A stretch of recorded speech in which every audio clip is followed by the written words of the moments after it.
Welcome back, welcome back. This week, the world's movers and shakers have moved and shaped their way to the Swiss ski resort of Davos for the World Economic Forum, and one subject there is on everyone's mind, and elsewhere too, of course, the global economy. This is after another week of turmoil on the world's markets, with the US Federal Reserve making its biggest rate cut for 25 years to try and calm world jitters. Concerns now exacerbated by the $7 billion losses at France's SocGen Bank. So has the US done enough? How serious is all of this for the rest of the world? I'm joined now, delighted to be joined by economist, columnist, and general Renaissance man, Irwin Stelzer. Let's start with that thing I referred to there, the rogue trader story that's back, bigger than last time. He lost his bank, £3.7 billion. So was it his fault the markets crashed? Did the rogue trader have a hand in this week's events? It's very hard to tell. I'm sure it contributed something when the bank had to unwind these positions and dump these securities on Monday. So that contributed something, but the markets were very edgy before. And so you can give them a little bit of the credit, but I think conditions would have dictated a decline in any event. Yeah. Anyway, not quite as big. Give him a share of the debit, as it were. Yes. And now, what can be done? What should be done? Well, what will be done? Well, let's talk about what is being done. In the U.S., the two things are happening, of course. The chairman of the Fed, as you pointed out, made an enormous cut in rates, and also ahead of the regular meeting, so that dramatized it by coming down 3/4 of a point in interest rates. And that will stimulate the economy some. But at the same time, the President and the Congress have hassled out a package of tax relief for people and businesses, which, if the internal revenue is really efficient, the checks will get there in the end of May, so figure the end of June, that people will have an extra $150 billion to spend. That should add about a point to GDP and be, I think, moderate the downturn quite a lot. And so reasonably good marks for the, in fact, rather good marks for what the American system has done. I think so. Now, there's always a risk that you and Mervyn King in Britain and the ECB in Europe have pointed this out. That's a risk you trigger inflation. But given the circumstances, you've got to pick one of two risks, recession or inflation. I think it's easier to stop inflation than it is to stop a recession. So I think they made the right bet. Well, I mean, it's very important, this, because when one talks about things like recession, the problem is that just by talking about it, you can contribute to it in a way, because so much of this system is built on confidence and so on. But basically, is recession really unlikely? I think it's unlikely. In other words, there's a less than a 50-50 chance that you'll have a recession in Britain or in the United States. The trouble is that when you're growing at 4% and then you suddenly start growing at 1%, it feels terrible.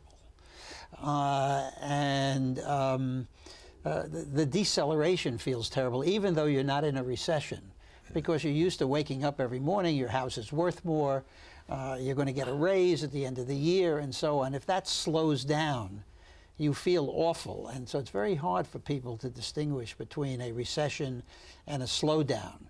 I think we'll have a slowdown through the end of 2008, early 2009, and then you'll start to see recovery. Recovery in 2009. Yes. And in fact, would you say that things would be any different depending on whether it's the Democrats or the Republicans in power? I don't think it'll matter, because by the time new president comes in, the die will be cast. We will have had the fiscal package, we'll have had interest rate cuts. I think going forward it's going to matter a great deal, because the Democrats favor raising taxes, especially on high earners, and the Republicans don't, and the Democrats are protectionist, and the Republicans are not. So I think the economy will be hurt some if the Democrats are elected, which seems like the most likely thing at the moment. Irwin, thank you very much for that world survey, and we look forward to doing it again in the near future. Hopefully, I'm at your service. with things on the up, with those little arrows rocketing up. Thanks a mil. Thanks for having me. From world economics to the so-called Southern Cone countries of South America. They've always been seen as the most stable part of the region, but no longer. Last year, disputes between Bolivia and Chile over sea access, and between Argentina and Uruguay over some new paper mills broke out. Now there's yet another row between Peru and Chile over the ownership of some valuable fishing grounds. For years, the sea border between the two countries has been assumed to be a horizontal line. There it is on the screen there, the horizontal line there. But now Peru is suggesting that the sea border should be there. Now, what's the reason for that? Of course, the same as the land one there. That would give Peru a big slice of the sea now claimed by Chile. So what's going on then? Why has this formerly peaceful region become a hotbed of argument? Joining me now is Martin Pickering from the Economist Intelligence Unit. Martin, welcome. Thank you very much, David. What's it all about, Alfie, as they once said? Why now, and what does it portend? This has been bubbling under for a few years now. Peru first brought it up about 4 or 5 years ago when their then President Alejandro Toledo was struggling to drive up a bit of nationalism, we presumed at the time. Peru's claiming that treaties signed in the 1950s, in 1952 and 1954, didn't actually delimit the maritime border, but were treaties that claimed fishing rights only. Only fishing rights. That's Peru's case that it's taken to the International Court of Justice. Chile's claiming that that the 1950s treaties sealed the maritime borders in perpetuity. Both sides have a case to argue. There's a very rich fishing grounds in the area. Fishing grounds north and south of that have been overfished in recent years, so they're looking to expand there. And so it's fishing mainly, it's not oil or anything? It's fishing mainly, yeah. And that's the valuable area. Yes. And what will happen with this dispute? It's tricky to tell. It's not going to become a full-blown conflict, I don't imagine. They've taken it to the ICJ, which typically would take several years to come to a decision. I'm assuming that both countries would follow along with any decision that they make, and that this will just totter along in the meantime. What about the other one we mentioned then? There's Chile versus Bolivia. It sounds like a rerun of the World Cup. Absolutely. Well, Chile and Bolivia have had very poor relations since the mid-19th century, when in a war there, Chile now has access to the Pacific coast that Bolivia once had, and Bolivia still trying to get some access to the ocean, or some territory towards the ocean, which has always been a bone of contention between the countries. Strangely, there is a possibility with Chile and Bolivia of some warming of relations through perhaps a gas pipeline. Bolivia's got very rich gas reserves. Chile's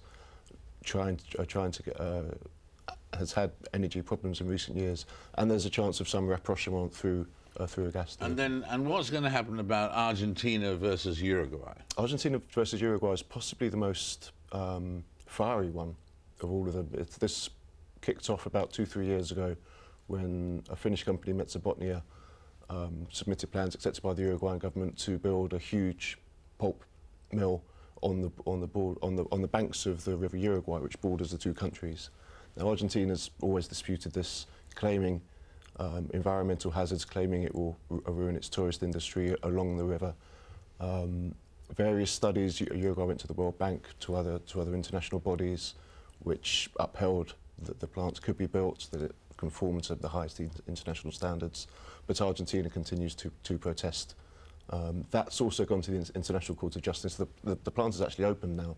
It started operations last November, but should the ICJ fall on the side of Argentina, then it would have to be shut down or moved away from the area. Well, thank you very much for all of this. It's a rare world, and these are subjects that rarely get mentioned. That's the story from the Southern Cone.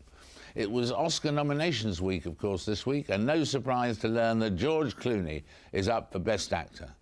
Join me and George after the news.